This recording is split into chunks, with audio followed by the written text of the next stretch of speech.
हाय। आज हम लोग क्लास 10th के ज्योग्राफी को शुरू कर रहे हैं। ज्योग्राफी में हमारा पहला चैप्टर है रिसोर्स एंड डेवलपमेंट। इस वीडियो में इस चैप्टर को हम लोग पार्ट वाइज करेंगे, जैसे और भी वीडियो पार्ट वाइज कर रहे थे। उसके बाद फाइनली एक वीडियो रिवीजन वीडियो होगा और फिर लास्ट में इम्पोर्टेंट क्वेश्चंस वगैरह को करेंगे। तो इस पार्ट में हम लोग सबसे पहले रिसोर्स के डेफिनेशन को देखेंगे। रिसोर्स, किसी भी चीज़ों को रिसोर्स होने के लिए क्या क्या क्राइटेरिया चाहिए, क्या क्या कंडीशन है रिसोर्स होने के लिए। उसके बाद हम लोग रिसोर्स के क्लासिफिकेशन को देखेंगे, जो अलग अलग बेसिस पर रिसोर्स को क्लासीफाई किया गया। तो हम लोग क्लास 8th में भी ऐसा चैप्टर था रिसोर्स का। तो क्लास 8th के चैप्टर में रिसोर्स का डेफिनेशन वहाँ पर क्या पढ़े थे? रिसोर्स का डेफिनेशन हम लोग पढ़े थे कि वो कोई भी चीज़ जो इंसान अपनी ज़रूरत के लिए इस्तेमाल करता है वो रिसोर्स है। अब उसी डेफिनेशन को अब सबसे पहले वहाँ पर देखते हैं कि किसी भी चीज़ों को रिसोर्स होने के लिए उसकी यूटिलिटी जो है वो डिसाइड करता है। अगर वो चीज़ हमारे इस्तेमाल का है तब वो रिसोर्स है, अगर हमारे इस्तेमाल का नहीं है, हमारे यूजेस का नहीं है तो रिसोर्स नहीं है। जब तक कोई भी चीज़ हमारे यूजेस का है तो रिसोर्स है, हमारे यूजेस का नहीं है तो रिसोर्स नहीं है, वो वेस्ट है। हम उसको जो है अपने घर से बाहर फेंक देते हैं या फिर उसको जो है डस्ट या फिर हम वेस्ट समझ लेते हैं। ठीक है, तो जो है अब उसी डेफिनेशन को क्लास 10th में हम लोग थोड़ा सा और एक्सपेंड करेंगे कि रिसोर्स को रिसोर्स होने के लिए टेक्नोलॉजिकली, इकोनॉमिकली और कल्चरली के हिसाब से देखेंगे। ठीक है, तो देखिए हम लोग शुरू करते हैं। यहाँ पर क्या है? रिसोर्स, वही डेफिनेशन है, everything which we use to satisfy our human need are called resources. वो कोई भी चीज़ जो हम अपनी ज़रूरतों के लिए, इंसान अपनी ज़रूरतों के लिए इस्तेमाल करता है वो क्या है? वो रिसोर्स है। आगे ऐड होता है प्रोवाइडेड। शर्त यह है कि इट बी टेक्नोलॉजिकली एसेसिबल, मतलब उसको इस्तेमाल करने के लिए हमारे पास टेक्नोलॉजी भी होनी चाहिए। कोई भी चीज़ है और हमारे पास उस चीज़ को इस्तेमाल करने के लिए टेक्नोलॉजी नहीं है तो इसका मतलब वो अभी हमारे लिए रिसोर्स नहीं है। ठीक है, दूसरी है economically feasible. Economically feasible means कि हमारे जो है ना परचेजिंग पावर में है या नहीं है, मतलब हमारे पास पैसा है उस चीज़ को ख़रीदने का और ख़रीद कर इस्तेमाल करने का। ठीक है, तो इस हिसाब से देखा जाता है। इकोनॉमिकली फीजिबल मीन्स कि हमारे पास पैसा है, हम उस चीज़ों का ख़रीद करके इस्तेमाल कर सकते हैं या नहीं कर सकते हैं। ठीक है, इसके अलावा कल्चरली एक्सेप्टेबल मीन्स कि हम जिस समाज सोसाइटी में रह रहे हैं वहाँ की कल्चर में, उस समाज सोसाइटी में उन चीज़ों को कहीं बैंड तो नहीं है इस्तेमाल करना, या फिर वो चीज़ एक्सेप्टेबल है इस्तेमाल करना या नहीं इस्तेमाल करना। ठीक है, तो अब ये तीनों चीज़ों को देखा जाता है। क्योंकि हम लोग क्लास 10th में पढ़ रहे हैं तो थोड़ा सा डेफिनेशन इसका एक्सपेंड हो गया है। क्या है डेफिनेशन? फिर से देखते हैं। वो कोई भी चीज़ जो हम इंसान अपनी ज़रूरतों के लिए इस्तेमाल करता है वो रिसोर्स है। शर्त ये है कि वो चीज़ टेक्नोलॉजिकली एसेसिबल होना चाहिए, इकोनॉमिकली फीजिबल होना चाहिए और कल्चरली एक्सेप्टेबल होना चाहिए, जो हम आपको बता दिए। ठीक है, और आगे हम देखते हैं कि कैसे जो है रिलेशनशिप है बिटवीन नेचर का, टेक्नोलॉजी का और फिर इंस्टीट्यूशन का। Interdependent relationship between nature, technology and institution. तो नेचर हमको क्या प्रोवाइड करता है? नेचर हमको रिसोर्स प्रोवाइड करता है। ठीक है, अब इंसान जो है ये हमारा फिजिकल इन्वायरमेंट है जो कि नेचर है। नेचर जो है क्या प्रोवाइड करता है? रिसोर्स प्रोवाइड करता है। ठीक है, ह्यूमन बीइंग टेक्नोलॉजी के इस्तेमाल से क्या ह्यूमन रिसोर्स को इस्तेमाल करता है? ह्यूमन बीइंग टेक्नोलॉजी के इस्तेमाल से नेचुरल रिसोर्सेज को इस्तेमाल करता है, टेक्नोलॉजी की हेल्प से नेचुरल रिसोर्सेज को इस्तेमाल करता है, इंस्टीट्यूशन सेटअप करता है और फिर डेवलपमेंट को एक्सीलरेट करता है। चलिए फिर से समझाते हैं। देखिए यहाँ पे ह्यूमन बीइंग सेंटर में है। ह्यूमन बीइंग क्या करता है कि टेक्नोलॉजी के यूजेस से नेचुरल रिसोर्सेज को या फिजिकल एनवायरनमेंट में जो रिसोर्सेज हैं उसको वो इस्तेमाल करता है और इंस्टीट्यूशन सेटअप करता है, मतलब कंपनी, फैक्ट्री, कारखाने सेटअप करता है और फिर इकोनॉमिक डेवलपमेंट को एक्सेलरेट करता है, बढ़ावा देता है। उसकी तरक्की होती है, नेशन की तरक्की होती है। तो हम क्या देखते हैं? ह्यूमन बीइंग सभी के सेंटर में है। ह्यूमन बीइंग टेक्नोलॉजी के यूजेस से नेचुरल रिसोर्सेज का इस्तेमाल करता है, इंस्टीट्यूशन सेटअप करता है और तरक्कियां करता है। ठीक है, तो ये हमारे रिसोर्स के बारे में था। अब हम लोग रिसोर्स के क्लासिफिकेशन को इस तरफ देखते हैं। तो रिसोर्स का क्लासिफिकेशन हमारा देखिए यहाँ पर रिसोर्स का क्लासिफिकेशन है। रिसोर्स का क्लासिफिकेशन जो 5 बेसिस पर किया गया है। किन किन बेसिस पर? तो यहाँ देखिए on the basis of origin, on the basis of exhaustibility, on the basis of ownership, on the basis of stages of development और on the basis of distribution of resources। ठीक है, तो हम लोग एक एक करके देखते हैं कि origin के बेसिस पर जो है रिसोर्स का क्या क्या क्लासिफिकेशन है। तो ओरिजिन के बेसिस पर रिसोर्स का दो क्लासिफिकेशन है, biotic resources and abiotic resources. इससे पहले भी आप लोग जो है इन सब चीज़ों के बारे में जानते ही होंगे। बायोटिक रिसोर्सेज वो सब रिसोर्सेज जो कि लिविंग थिंग्स है या फिर लिविंग थिंग्स से ड्राइव की जाती हैं। ठीक है, तो बायोटिक, बायो मीन्स लाइफ होता है। ठीक है, तो वो सब रिसोर्सेज जिसमें लाइफ है, जो लिविंग थिंग है या लिविंग थिंग से ड्राइव की जाती है, उसको हम बायोटिक रिसोर्सेज कहते हैं। जैसे कि ह्यूमन बीइंग है, फ्लोरा है, फौना है। ठीक है, ये सब क्या है, जानदार चीज़ें हैं, ये सब लिविंग थिंग है। तो रिसोर्स का बायोटिक रिसोर्स जो है human being, flora and fauna etc। ठीक है, फिर अबायोटिक मतलब जो बेजान है, जानदार नहीं है, जैसे कि विंड है, वाटर है, रॉक्स है, मेटल है, ये सब हमारा अबायोटिक रिसोर्स है। ठीक है, तो ओरिजिन के बेसिस पर रिसोर्स का दो क्लासिफिकेशन है, biotic resources and abiotic resources. Exam में अक्सर क्वेश्चन वगैरह पूछा जाता है, तो आप लोग इस टॉपिक को अच्छे से पढ़िएगा। क्वेश्चन इस तरीके से होगा, या तो इंडिविजुअल किसी भी जो है ना क्लासिफिकेशन में, जो या तो ओरिजिन के बेसिस पर, एग्जॉस्टेबिलिटी के बेसिस पर, ऑनरशिप के बेसिस पर, या फिर स्टेजेस ऑफ डेवलपमेंट के बेसिस पर, या फिर डिस्ट्रीब्यूशन के बेसिस पर, किसी भी बेसिस पर इंडिविजुअल पूछ दे जो छोटे क्वेश्चन में पूछेगा, या फिर उसके एग्जाम्पल से पूछ दे कि एग्जाम्पल पहचानने के लिए कौन सा बायोटिक है, कौन सा अबायोटिक है, कौन सा एग्जॉस्ट रिन्यूएबल है, कौन सा नॉन रिन्यूएबल है। ठीक है, इस तरीके से, या फिर जो ना इंडिविजुअल, कम्युनिटी, नेशनल, इंटरनेशनल, तो एग्जाम्पल आ सकता है। या फिर ऐसा भी हो सकता है कि बड़े क्वेश्चन में पूछे तो ये सभी क्लासिफिकेशन को हमको ब्रीफ में जो है वो लिखना पड़ेगा। तो देखिए, ओरिजिन के बेसिस पर हो चुका है biotic resources and abiotic resources. अब हमारा दूसरा है कि on the basis of exhaustibility, exhaustibility के बेसिस पर रिसोर्स का क्या क्लासिफिकेशन है। तो एग्जॉस्टेबिलिटी, एग्जॉस्ट मतलब होता है खत्म करना, तो एग्जॉस्टेबिलिटी के बेसिस पर हम देखते हैं वो सब रिसोर्सेज जो कि आने वाली दिनों में खत्म हो जाएगा, वो रिन्यू नहीं हो रहा है, कंटिन्यूअस नहीं बन रहा है। ठीक है, तो वो हो जाएगा हमारा एग्जॉस्टेबिलिटी के बेसिस पर नॉन रिन्यूएबल। और वो सब रिसोर्सेज जो खत्म नहीं होगा, वो कंटिन्यूअसली नेचर में रिन्यू हो रहा है, उसको हम कहते हैं रिन्यूएबल रिसोर्सेज। तो एग्जॉस्टेबिलिटी के बेसिस पर कि हम देखते हैं कि वो रिसोर्स रिन्यू हो रहा है या नहीं हो रहा है। अगर वो रिन्यू हो रहा होगा तो वो खत्म नहीं होगा, इसीलिए वो रिन्यूएबल रिसोर्सेज होगा। और नॉन रिन्यूएबल में मतलब वो रिन्यू नहीं हो रहा है, आज निकल वो रिसोर्सेज एग्जॉस्ट हो जाएगा, खत्म हो जाएगा। ठीक है, तो उसको नॉन रिन्यूएबल कहते हैं। तो यहाँ देखिए, इसका एग्जाम्पल क्या है, solar energy, wind energy, water, land, ये सब रिन्यूएबल रिसोर्सेज है। ये सब नेचर में कंटिन्यूअसली रिन्यू हो रहा है, जितना हम इस्तेमाल कर रहे हैं उतना वो बन भी जा रहा है। ठीक है, तो रिप्लेनिश हो रहा है, रिन्यू हो रहा है, इसीलिए कभी स्कार्सिटी नहीं होगी। आने वाले दिनों में ये कंटिन्यू जो है रहेगा हमारे पास, ये एग्जॉस्ट नहीं होगा। ठीक है, और दूसरा है नॉन रिन्यूएबल। तो नॉन रिन्यूएबल में क्या है, वो सब रिसोर्सेज जो कि रिन्यू नहीं हो रहा है या फिर रिन्यू हो रहा है, तो इसके रिन्यू होने में काफ़ी वक्त लग जाता है, 100 साल, 1000 साल, इतना वक्त लग जाता है। या फिर हम ऐसे भी कह सकते हैं कि जितनी स्पीड से उसको हम इस्तेमाल कर रहे हैं, उतनी स्पीड से वो रिन्यू या रिप्लेनिश नहीं हो रहा है। तो आने वाले दिनों में इसकी स्कार्सिटी जो है वो फेस करनी पड़ सकती है, आने वाले दिनों में एग्जॉस्ट हो सकता है ये। ठीक है, तो जैसे इसका एग्जांपल है कोल, पेट्रोलियम, फॉसिल फ्यूल, हम लोग भी जानते हैं कि इन सब के फॉर्मेशन में हज़ारों साल लग जाते हैं, मिलियंस, हज़ारों तो बहुत कम करते हैं, मिलियंस ऑफ ईयर्स लग जाते हैं।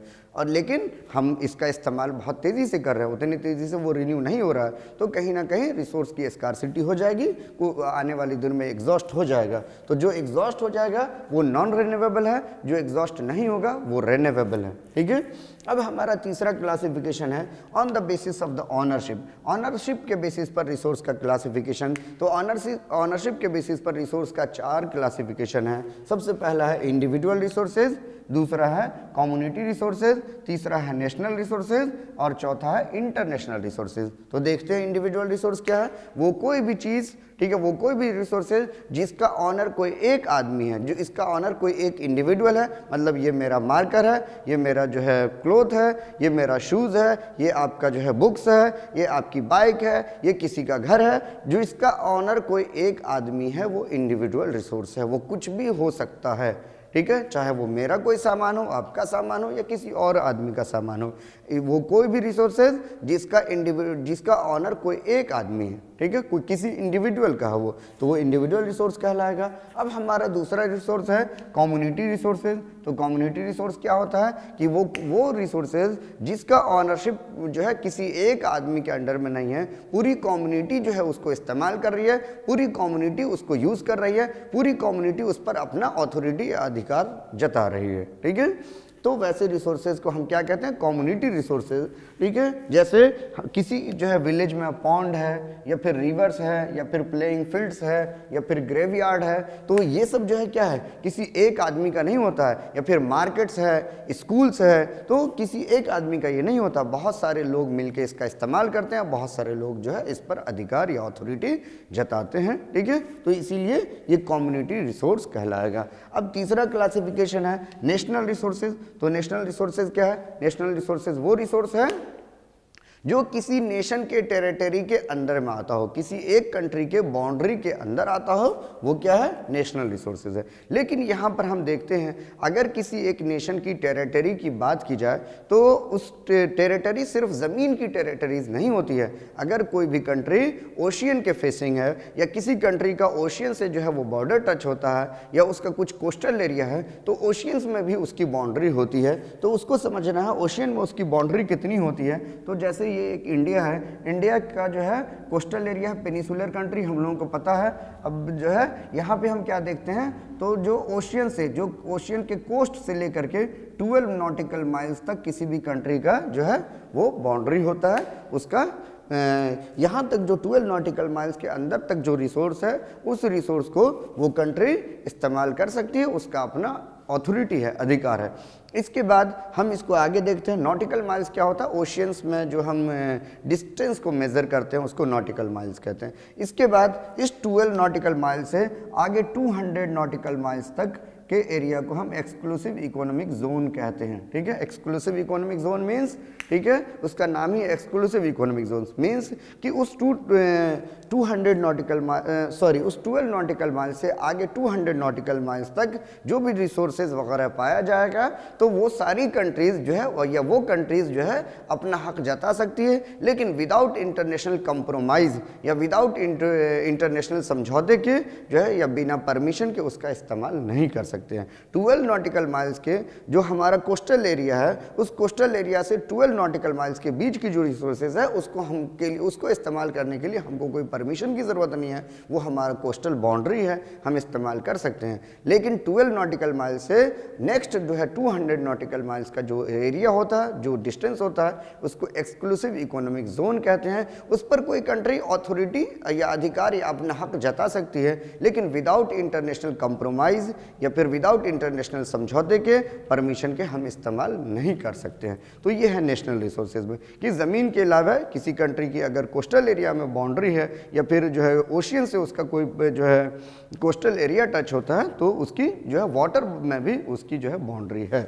जैसे अब यहाँ देखिए नेक्स्ट हमारा क्या, इंटरनेशनल रिसोर्सेज। तो इंटरनेशनल रिसोर्सेज वो रिसोर्सेज है जिस पर जो है किसी एक नेशन का कंट्रोल नहीं है, किसी एक नेशन के बाउंड्री के अंदर नहीं आता है, बहुत सारी कंट्री जो है वो इस्तेमाल करती है। जैसे कि हम स्पेस की बात करते हैं, ओशियंस की, डीप ओशियंस की बात करते हैं, तो ये सब हमारा जो है स्पेस या फिर एटमॉस्फेयर किसी एक कंट्री का उस पर हक नहीं है। तो ऐसे रिसोर्सेज को हम क्या कहते हैं, इंटरनेशनल रिसोर्सेज कहते हैं। यहाँ लिखा भी हुआ है space and ocean beyond 2 nautical miles, मतलब 200 नॉटिकल माइल्स जहाँ तक कोई एक कंट्री अपना दावा कर सकती है, उसके आगे जो भी ओशियंस है जिसको हम डीप ओशियंस कह रहे हैं, वो क्या है, वो इंटरनेशनल रिसोर्सेज में आता है। तो ये हमारा तीसरा क्लासिफिकेशन भी हो गया, जो कि ऑनरशिप के बेसिस पर क्लासिफिकेशन था। नेक्स्ट क्लासिफिकेशन है हमारा on the basis of stage of development. Development के बेसिस पर जो है किसी भी रिसोर्सेज के स्टेजेस ऑफ डेवलपमेंट के बेसिस पर जो है रिसोर्स को 4 ग्रुप में बांटा गया है। सबसे पहला है हमारा एक्चुअल या डेवलप्ड रिसोर्सेज, दूसरा है पोटेंशियल रिसोर्सेज, तीसरा है स्टॉक रिसोर्सेज और चौथा है रिजर्व रिसोर्सेज। तो ये थोड़ा सा कॉम्प्लिकेटेड है और सभी एक दूसरे से बहुत ज़्यादा ओवरलैपिंग है, तो इसको बहुत गौर से सुनिएगा, ठीक है। एक्चुअल या डेवलप्ड रिसोर्सेज उन रिसोर्सेज को कहते हैं जो रिसोर्सेज हमको पता है किसी जगह पर पाया जा रहा है, ठीक है, और उसका क्वांटिटी और क्वालिटी भी पता है, सर्वे भी किया जा चुका है कि कितने दिन कैसे क्वालिटी का रिसोर्स है और कितने दिन हमारे पास इस्तेमाल के लिए है, या कितने रिसोर्सेज हम कितने दिनों तक इस्तेमाल कर सकते हैं, ठीक है। तो वैसे रिसोर्सेज को हम एक्चुअल रिसोर्सेज या डेवलप्ड रिसोर्सेज कहते हैं। जैसे कि वाटर के बारे में है, सोयल है, फॉरेस्ट है, ठीक है, कि हमको पता है कहाँ कहाँ पर पानी पाया जाता है, कहाँ कहाँ पर वाटर पाया जाता है, कितनी क्वालिटीज़ की है, ठीक है, और कितनी क्वांटिटी है, कितने दिनों तक हम इस्तेमाल कर सकते हैं और कब हमको स्कार्सिटी फेस करना पड़ सकता है।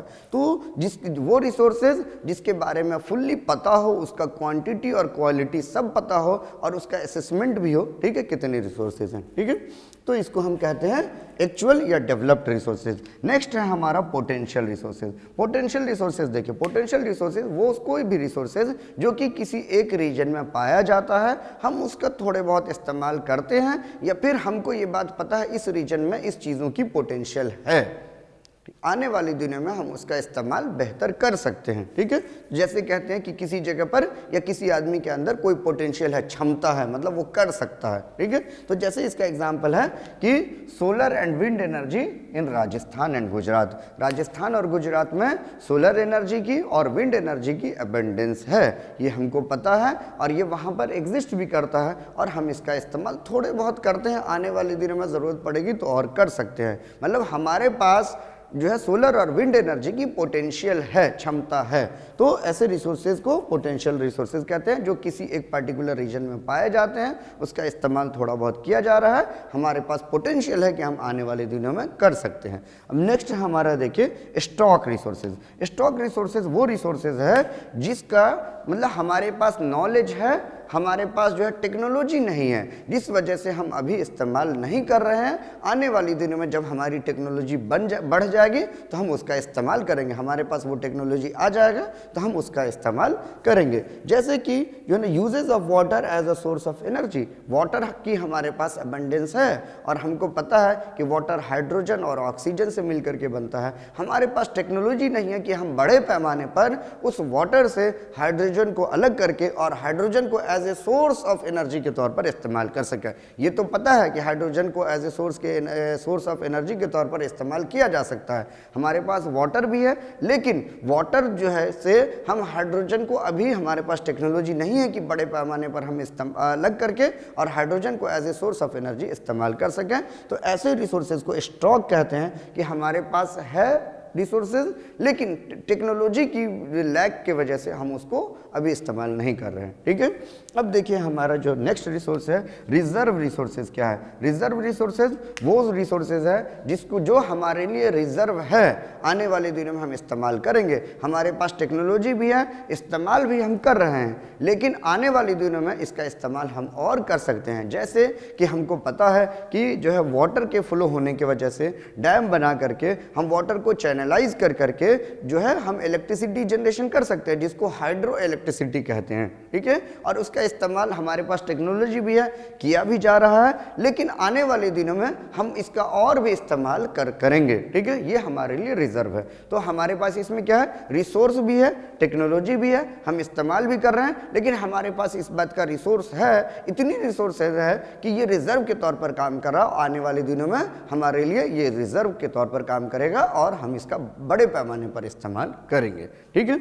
तो ये हमारा क्या था, बेसिस ऑफ डेवलपमेंट के हिसाब से कितनी है, एक्चुअल, जिसको हम एक्चुअल रिसोर्सेज या डेवलप्ड रिसोर्सेज भी कहते हैं, पोटेंशियल रिसोर्सेज, स्टॉक रिसोर्सेज और रिजर्व रिसोर्सेज। ये थोड़ा सा ओवरलैपिंग है, तो आप लोग ध्यान से पढ़िएगा। हो सकता है एग्जाम टाइम तक आप भूल जाइएगा, लेकिन एग्जाम के से पहले पढ़िएगा तो फिर उतना ही जल्दी याद आ जाएगा। ये एग्जाम्पल है, ठीक, आप लोग लिख लीजिएगा, एग्जाम्पल से आपके जहन में आ जाएगा, ठीक है। फिर हमारा जो लास्ट क्वालिफिकेशन जो है लास्ट क्या है, on the basis of distribution of resources, ठीक है। तो ये जो हमारा क्लासिफिकेशन है, फिफ्थ क्लासिफिकेशन कि रिसोर्स के डिस्ट्रीब्यूशन पर, कि क्या वो रिसोर्स सभी जगह मौजूद है या क्या वो रिसोर्स किसी एक पर्टिकुलर रीजन में ही पाया जाता है। तो इस हिसाब से हम इसके डिस्ट्रीब्यूशन के हिसाब से देखते हैं। अगर वो रिसोर्स सभी जगह मौजूद है तो उसको हम कहते हैं यूबिक्यूटस रिसोर्सेज, मतलब वो रिसोर्सेज जो सभी जगह मौजूद है, जो यूनिवर्सल है, ठीक है, सभी जगह मौजूद है। इसको हम क्या कहते हैं, यूबिक्यूटस रिसोर्सेज कहते हैं। जैसे कि एयर है, लैंड है, वाटर है, ये सभी जगह, लैंड सभी जगह है, एयर सभी जगह है, वाटर भी ऑलमोस्ट सभी जगह। अब वाटर की क्वालिटी की बात अलग है, लेकिन वाटर भी ऑलमोस्ट, ठीक है, सभी जगह है। या वाटर को अगर आप नज़रअंदाज भी कर दीजिए तो एयर और लैंड जो सभी जगह, ये यूबिक्यूटस है। ठीक है, अब हमारा क्या है नेक्स्ट, लोकलाइज्ड रिसोर्सेज। तो लोकलाइज्ड रिसोर्सेज क्या है, जो किसी पार्टिकुलर रीजन में, किसी पार्टिकुलर लोकेलिटी में ही पाया जाता है। मतलब कि जैसे कोल है, पेट्रोलियम है, आयरन है, ये हम लोग को बहुत अच्छे से पता है कि ये सभी जगह नहीं पाया जाता, कुछ रीजन में ही पाया जाता है। तो आज के लिए इतना ही काफ़ी है। नेक्स्ट वीडियो में हम लोग इस वीडियो को, इसमें लेक्चर को और आगे बढ़ाएंगे। अगर हमारा वीडियो आपको अच्छा लग रहा है तो अपने दोस्तों से भी शेयर कीजिए, लाइक कीजिए, सब्सक्राइब कीजिए। Thank you.